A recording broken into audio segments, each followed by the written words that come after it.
out here in Desert Center today, and my name's Greg Hawk, and I'm going to talk to you about a treasure story that I have in my book here called Random Tangents. It's just several stories I had in there about treasures I went after about 20 years ago. Okay, actually this takes in a part of my life all the time. I got out of college, the Army, to diving in Australia, to out treasure hunting.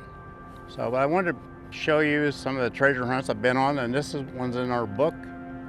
And like I say, we're starting here at Desert Center. The story starts back in 1920 in Parker, Arizona, when a fellow named John Mitchell was there working, and a meteorite came over and hit somewhere to the west. So he took off riding on his horse and pack mule coming this way, thinking it hit a mountain a little bit farther east, and he ran into a band of Indians, and they told him not, went on towards the Chuckwalla Mountains. So he rode over here and run across an old prospector out here, and the prospector told him where it hit. So John went out there and he found a trench dug about 15 feet deep, and there's this meteorite buried in the side of a wash, and it was about 15 feet down to him.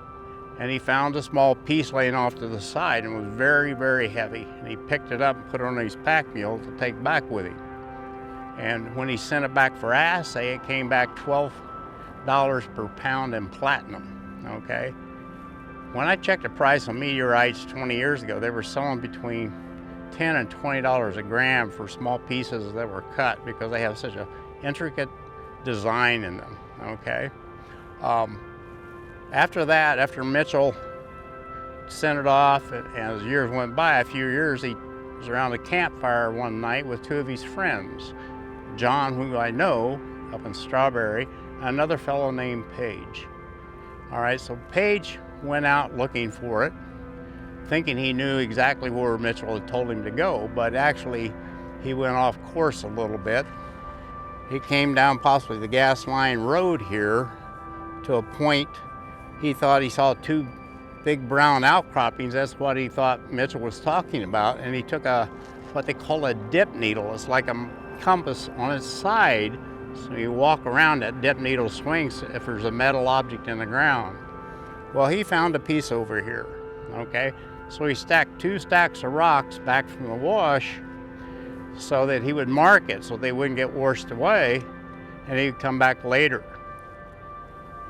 John went back years later, and he came out down this way, found the outcropping Mitchell was talking about, and put a claim marker out here next to a wash.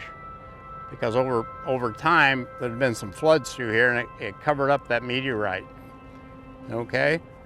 So I came out 20 years ago. I brought a proton magnetometer with me to go looking for it. I came down, I found the outcrop that Mitchell supposedly was talking about. And I went out here, I found the claim marker that John had put in a Prince Albert can, and I started searching this whole area with that proton magnetometer, looking for an anomaly, which would have showed a chunk of metal in the ground. Well, nothing ever showed up. So I kept going, and I finally went over to this area here, and I found the 2 stacks of rocks that Page had written a letter about to John, telling him he stacked them there. So I read the letter, so I knew that's where he found a piece. But when I went out from the 2 stacks of rocks, the trench had been dug, and there was a big hole, and whatever piece was there was gone, okay? So I couldn't find this piece. Later on, through a source, I found out that possibly in 1929, they took it out in pieces. This piece was gone.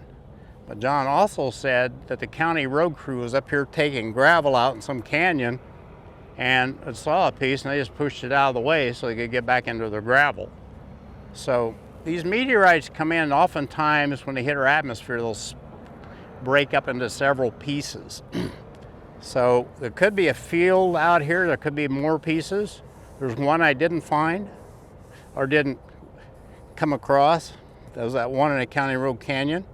But also that meteorite could have hit the top of the mountain here. If you draw a line between Parker and here, you'll notice it come across about where Pilot Mountain is here on the chart.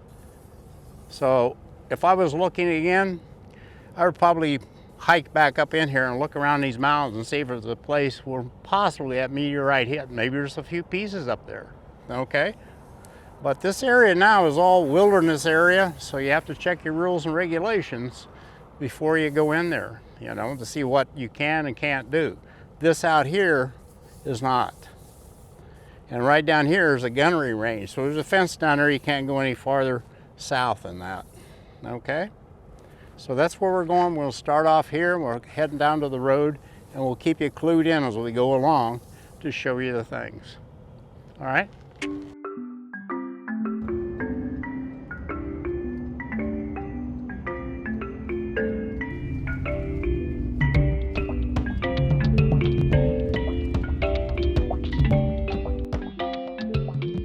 Red Cloud Mine Road, and we're going to take a right here on Gas Line Road. You can see the center section. Anyway, we got to keep going this way, and here's a boundary to the aerial gunnery range. So just before we get there, we're going to be looking at these here to try to find those 2 stacks of rocks. Okay, then we'll come back up and we'll go over and see if we can't find this, and that should be right over here.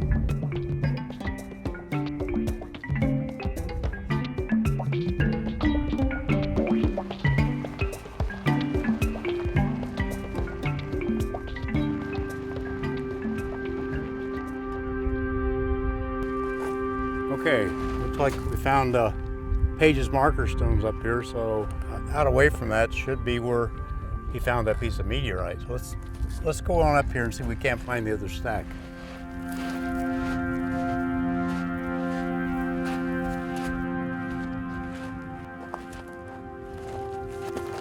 You saw this 20 years ago? I saw this stack 20 years ago. If you notice, there's another stack right over there. So these are supposed to be pointer rocks pointing out towards the meteorite. So let's have a look around here and see if we can find the trench that was there 20 years ago, just to prove it there was something.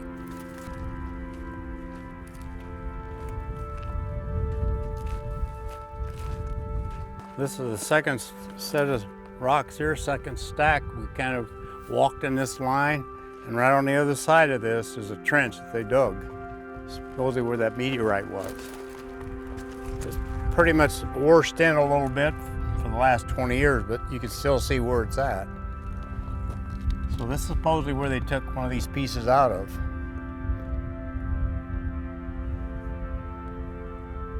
I would go ahead and pinpoint where this piece is and draw a line between here and Parker. Maybe that's about where she flew over the mountains. So that's it's a good indication right there that there was truth to this story, that he actually did find a piece.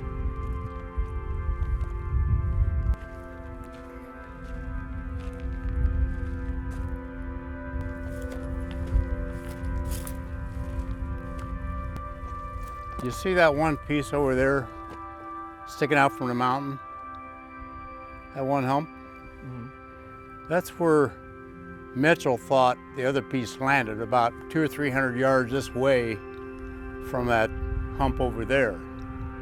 So if you put this one and that one kind of in line, you know, if that meteorite had to come in, possibly hit the top of the mountains, or just came in and was in pieces. So those are the 2 pieces I know of.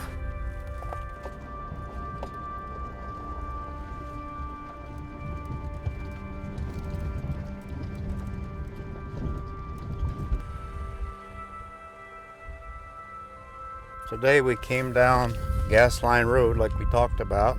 We searched for the 2 stacks of rocks which show where the meteorite was, and it was dug up. Those 2 stacks of rocks happen to be right here on this side of that big mound, okay?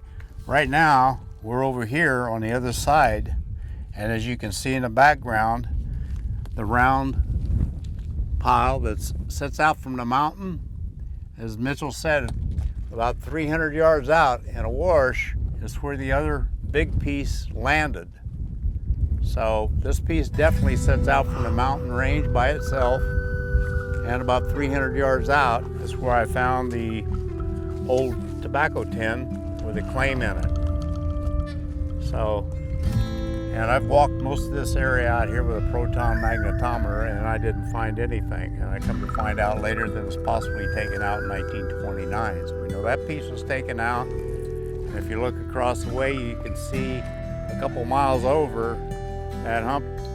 That's where that other piece was, where we just came from and had the two stacks of stones. So it's a pretty good distance apart, so there's possibly other pieces out in this area.